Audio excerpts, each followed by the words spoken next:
Nimasi yoqmayapti mana shu instrumentlarni akalar? E'tibor beringlar. Narxi 999 ming bo'lsa, endi siz buni Bosch bilan, Makita bilan, Dewalt bilan, Milwaukee bilan taqqoslamaysiz-ku. Bitta batareykasini o'zi ulani 999 ming bo'lib turibdi. Bunda 4 ta instrument, 4 ta batareyka, bitta zaryadniy устройство, кейsi bilan 999 ming so'm. Shurpayurt, beshotniy, amatda patron blokirovka bo'ladigan metal udarlari bor. Protivudarning rezinkalar bilan qoplangan shurpayurt. Bular uy sharoitida ishlatish uchun. Ko'p ustakalarimiz endi ish boshlagan.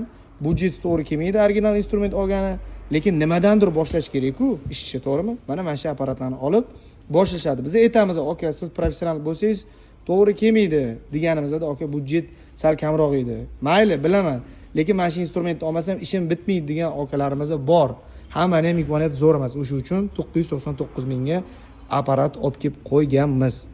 Arziydimi, yo'qmi, fikringizni qoldiringlar. Endi bolgarkasini ko'rsataman. Mana. Оборот regulirovkalarigacha ham bor. Shaybalari ham bor, korjuxi ham bor, 125 talik bolgarka.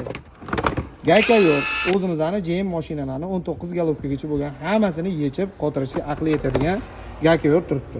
Nabodo batareykasida muammo bo'ladigan bo'lsa, batareykalari do'konimizda sotuvda bor, problema yo'q. Ana, to'g'ri deyapti. Endi yo'q, menga ozgina kuchliroq kerak deydigan bo'lsanglar, bu Albertni Easy modeli. Yaqinda Pros keladi, uni narxi qimmatroq bo'ladi.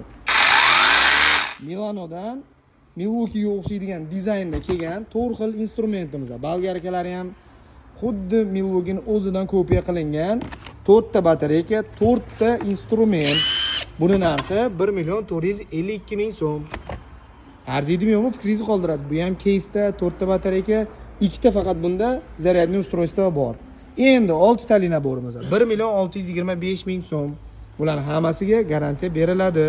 1 oy beriladi. Bular menga 1 oy emasmi? Ha, bu 3 oy. Buchi 1 oy. Buchi 3 oy. 3 oy 1 oy ekan akalar.